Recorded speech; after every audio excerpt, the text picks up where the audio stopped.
ہاں وہ نمونے کہہ رہے تھے کہ میں تو دیکھو وہی بیان کروں گا نا جو مارکیٹ میں چل رہا ہے. لوگ کہتے ہیں ہم آپ سے قرآن و سنت سننے کے لیے آتے ہیں, آپ کیا ٹک ٹاک کے واقعات شروع کر دیتے ہو. بھائی قرآن و سنت کا امپلیمنٹ اصل چیز ہے. اصل کیا ہے؟ قرآن و سنت کو سوسائٹی پہ منطبق کرنا. تو وہ تو آج کے حالات کے حساب سے ہی منطبق کیا جائے گا نا. آج جس طرح سے قرآن و سنت کی مخالفت ہو رہی ہے, یا وہ لوگ جو قرآن و سنت کی مخالفت کر رہے ہیں میڈیا پہ, تو انہی کا میں جواب دوں گا نا.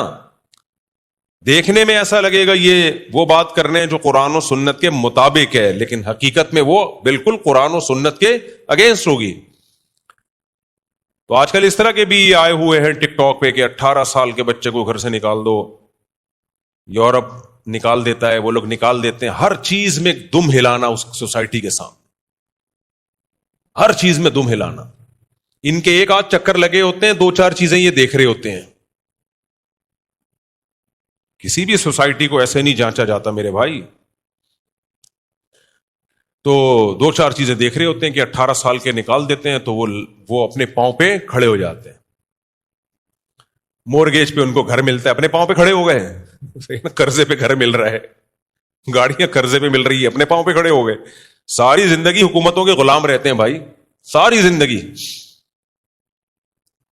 اپنا کچھ بھی نہیں ہے, سارا فری پھوکٹ کا گورنمنٹ کی طرف سے ملا ہوا ہوتا ہے, اور وہ ساری زندگی گورنمنٹ سود کے ساتھ قسطیں کاٹتی رہتی ہے, اس میں جکڑے رہتے ہیں. یہ بالکل ایسے ہی جیسے انشورنس والے کہتے ہیں اگر آپ انشورنس کروا لیں گے آپ انشورڈ ہو جائیں گے. یار منجن کسی اور کے سامنے بیچو, یہ تمہارا منجن سیکولر لبرل لوگوں میں چلتا ہے. جو وحی کی تعلیمات کے بغیر جو عقل استعمال ہوگی نا, وہ گمراہی کی طرف لے کے جائے گی. مولوی کے پاس چونکہ قرآن و سنت کا علم ہوتا ہے, جو صحیح جینین مولوی ہوتے ہیں, اس لیے وہ آپ کے منجن میں نہیں آتے. ایک صاحب کہنے لگے میں اتنی قسطیں جمع کراؤں گا, اگر میں بیمار ہو گیا تو علاج ہوگا, فلاں بیماری ہو گئی تو میں انشورڈ ہوں. میں نے کہا بھائی صاحب آپ انشورڈ نہیں ہو, جس کمپنی کو پیسے دے رہے ہو وہ انشورڈ ہو گئی ہے. تم بیمار نہیں ہوئے تو وہ گئے پیسے. تمہارے بیمار ہونے کا چانس 1% ہے اور نہ ہونے کا چانس 99% ہے. تو جوا کھیل رہے ہو تم, پیسے لگا رہے ہو, بیمار ہو گئے تو ریٹرن ہوں گے ورنہ گئے. اور کمپنیاں کتنی ہوشیار ہیں آپ دیکھو, چاہے انشورنس کمپنیاں ہوں چاہے کوئی بھی لمیٹڈ ہوتی ہیں. یہ تو گورے نے ایسا خدا کی قسم منجن بیچا ہے نا, اس سے تم ہی بیوقوف بنتے ہو, مولوی بیوقوف نہیں بنتے. گورا نے اسلام نہیں ہے نا, انسانیت کے نام پہ بیوقوف بنانا بہت آسان ہے خدا کی قسم. کل ہم لوگ نے کہیں تفریح پہ جانا تھا, اللہ معاف فرمائے میں بہت گنہگار مولوی ہوں اس لیے کبھی کبھار تفریح پہ چلا جاتا ہوں. لوگ بہت نیگیٹو کمنٹس کر رہے ہوتے ہیں, مولویوں کی حرکتیں دیکھو. تو مولویوں کے ساتھ ہی گیا, مولوی کے ساتھ سینما گھر میں تھوڑی ہے گا بیچارہ, کہاں جائے گا زیادہ سے زیادہ.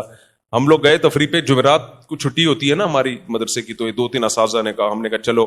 تو کوئلے پہ جا کے ہم نے چکن بنائی, اور ہمارے ایک پٹھان مولانا صاحب تھے, انہوں نے جا کے پلاؤ بنائی لکڑیوں کے چولہے پہ. لکڑیاں جمع کی ہم نے جنگل میں, مزہ نہ آئے پیسے واپس.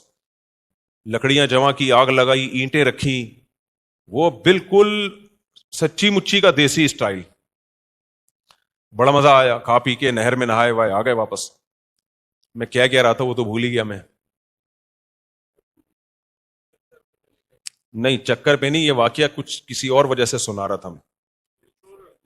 ہاں کیا کہہ رہا تھا میں, مولوی کو وہ تو لمیٹڈ تو ہوتی. ہاں تو ہمیں وہ چکن مکن خریدنی تھی, کچھ مسالے وسالے. تو اب کسی بڑے مال میں لے گئے ہمیں ایک مولانا صاحب. میں گھر کا سودا خریدتا ہوں محلے کے دکاندار سے. وجہ 2 وجہ سے, ایک تو یہ کہ سب سے بڑی وجہ تو یہ کہ یار یہ چھوٹے چھوٹے دکانداروں کی تو واٹ لگ جائے گی اگر ہم سارے بڑے بڑے مال سے خریدیں گے. ایک وجہ یہ ہے, اور بھی بہت ساری وجوہات ہیں, وہ چھوڑو. اب یہ بڑے بڑے مالز میں ہوتا کیا ہے, یہ ہے سودی نظام کی برکتیں, یعنی نحوستیں. یہ لوگ کروڑوں روپے قرضہ لے لیتے ہیں بینک سے اور ایک بہت بڑا مال بنا لیتے ہیں. میں نہیں کہہ رہا 100% لوگ ایسا کرتے ہیں, میجورٹی ایسا کرتی ہے پوری دنیا میں. اب یہ جو کروڑوں روپے آپ کے ہاتھ میں آ گئے, یہ آپ کی خون پسینے کی کمائی نہیں ہے, یہ باپ سے وراثت میں نہیں ملی جو باپ دادا کی کمائی ہو جو اب اولاد میں ڈیوائڈ ہو رہی ہے. اچانک ایک آدمی کے ہاتھ میں اتنا پیسہ آتا ہے, وہ کروڑوں اربوں روپے کی انویسٹمنٹ کر کے بڑے بڑے مال بنا لیتا ہے, اور گلی محلے والا جو باپ دادا سے کماتے کماتے جس کے پاس چند لاکھ روپے آئے ہیں, اس کے کاروبار کی ایسی کی تیسی. یا تو کروڑوں روپے انویسٹمنٹ ہو رہے ہوتے نا قرضہ لیے بغیر. قرآن کیا کہتا ہے؟ کیلا یکون دولتم بین الاغنیاء منکم. اللہ نے مال کی تقسیم کا طریقہ, بزنس کا طریقہ وہ رکھا ہے کہ دولت چند ہاتھوں میں مت سمٹے, نہ سمٹے دولت. یہ سودی نظام ہے جس کی نحوستیں ہمیں نظر آ رہی ہیں کہ آپ اتنا پیسہ بینک سے اٹھا کے, آپ کا کچھ بھی نہیں ہے اس میں, آپ کی کمائی نہیں ہے وہ. قرضہ لے کے جب آپ بزنس شروع کرتے ہو آپ کا پیسہ تھوڑی ہے وہ, آپ نے تو چند فیصد سود دینا ہے اس کو. تو آپ اتنی بڑی انویسٹمنٹ کر کے اتنے نوٹ چھاپنا شروع کر دیتے ہو, اور جس کے پاس یہ انویسٹمنٹ اتنی نہیں ہے اس کی ایسی کی تیسی, سارا کراؤڈ آپ کی طرف چلا آتا ہے. اگر یہ قرضے کا نظام ختم ہو جائے تو پھر آپ کیا کرو گے؟ جتنے پیسے جیب میں ہوں گے اس سے مال بناؤ گے, جو کہ اتنا بڑا بنانا آپ کے لیے ممکن بولو نہیں. پھر ایک محلے میں 20 دکانیں ہوں گی, اب وہ 20 دکانیں ختم ہو کر ایک ہی آدمی کے ہاتھ میں بڑے بڑے مال آ گئے ہیں, اسی کی برانچز پوری دنیا میں کھل رہی ہوتی ہیں, سارا پیسہ سمٹ کے چند ہاتھوں میں آنا شروع ہو جاتا ہے. یہ کسان لوگوں کے ساتھ کیا ہوتا ہے؟ آپ نے بینک سے 1 ارب روپے قرضہ لیا, سارے کیلے ساری گندم آپ نے 1 سال پہلے بک کر لی کہ یہ مجھے ملے گی. اب ساری پیداوار چند ہاتھوں میں آ رہی ہے, جنہوں نے کیلے کی تجارت پہ, آم کی تجارت پہ, گندم کی تجارت پہ قبضہ کیا ہوا ہے. اسلام ان کی بدماشیاں کرنے نہیں دیتا, کیونکہ اسلام کس کا دین ہے؟ اللہ کا دین ہے نا. تو اللہ نے اس وجہ سے سود کو حرام قرار دیا. خیر یہ ایک بڑا لمبا چوڑا ٹاپک ہے. آپ خریدیں مال سے, شاپنگ ناجائز نہیں ہے, لیکن یہ جو بڑے بڑے مال بن گئے نا, اتنے اربوں روپے کی سرمایہ کاری کر کے, یہ اربوں روپے اکثر لوگوں کے پاس یہ پیسہ سود کا ہوتا ہے. اگر سود اللیگل ہو جائے, سودی بینکاری ختم ہو جائے, تو پیسے کی سرکولیشن نیچرل ہوگی. پھر اتنے بھاری بھرکم قرضے کوئی کسی کو دے گا نہیں. آپ کہہ سکتے ہو بھائی دے گا اور پروفٹ میں شرکت کی بیس پہ دے گا. بات یہ ہے کہ پروفٹ میں شرکت کی بیس پہ جب بینک پیسہ دے گا آپ کو, تو یہ بھی تو خطرہ ہوگا کہ لاس ہو گیا تو لاس میں بھی بینک شریک, اس لیے وہ قرضوں کو محدود کرے گا, پھر نگرانی بھی کرے گا. تو اتنی زیادہ پیسے کی سرکولیشن ہوگی نہیں. خیر میں لمیٹڈ کی بات کر رہا تھا. دیکھو گورے نے ہمارے ساتھ کیا مذاق کیا, یہودی نے ہمارے ساتھ کمپنیوں کو لمیٹڈ کر دیا. اب انشورنس کمپنیاں بھی لمیٹڈ ہوتی ہیں. میں سادہ دیسی زبان میں سمجھاتا ہوں آپ کو, جبکہ اسلام میں یہ لمیٹڈ کا تصور نہیں ہے. اب میں آپ کو سادہ زبان میں سمجھاتا ہوں. فرض کرو میں ایک کمپنی ہوں, سمجھ میں آ رہا ہے؟ میں کیا ہوں؟ ایک کمپنی. مجھے بیٹھے بیٹھے نوٹ چھاپنے کا خیال پیدا ہو گیا. اسلام کہتے ہیں ریڈی لگاؤ, ٹماٹر بیچو, تجارت کرو. احل اللہ البیع وحرم الربا, خرید و فروخت کو اللہ نے حلال قرار دیا ہے, سود کو اور جوئے کو اللہ نے حرام کر دیا. مشرکین جب جوا کھیلتے تھے نا تو اس میں غریبوں کو دیتے تھے. اسلام نے اس جوئے کو حرام قرار دیا کہ غریبوں کو دینا ہے, حلال ذریعے سے تجارت سے پیسہ کماؤ اور غریبوں کو دو. جوا جیت کے غریبوں کو دو گے, اس میں جوئے کا گناہ ملے گا, غریبوں کو صدقے کا ثواب نہیں ملے گا. اب دیکھو اسلام نے کیا کیا, جوئے پہ پابندی لگا دی.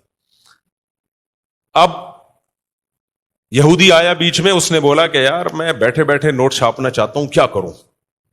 میں بیٹھے بیٹھے نوٹ چھاپنا چاہتا ہوں, کیا کروں؟ تو میں نے کیا کیا, 10 بندے لیے, ان 10 بندوں کو بولا, میں انشورنس کو بالکل آسان زبان میں سمجھا رہا ہوں, دیسی سٹائل میں. میں نے 10 بندوں کو بولا کہ آپ لوگ ہر مہینے مجھے 1-1 لاکھ روپے دے دیا کرو. فار ایگزامپل, اتنی بھاری قسط ہوتی نہیں, ایک مثال سے بات سمجھا رہا ہوں. تو میرے پاس مہینے میں کتنے آ گئے؟ 10 لاکھ. یہ ریڈی لگا کے آئے, پان گٹکے کی دکان کھول کے آئے ہیں. پان گٹکے والے کو بھی کچھ محنت کرنی پڑتی ہے کتھا چونا لگانے کے لیے. یہ آ گئے فری پھوکٹ کے 10 لاکھ.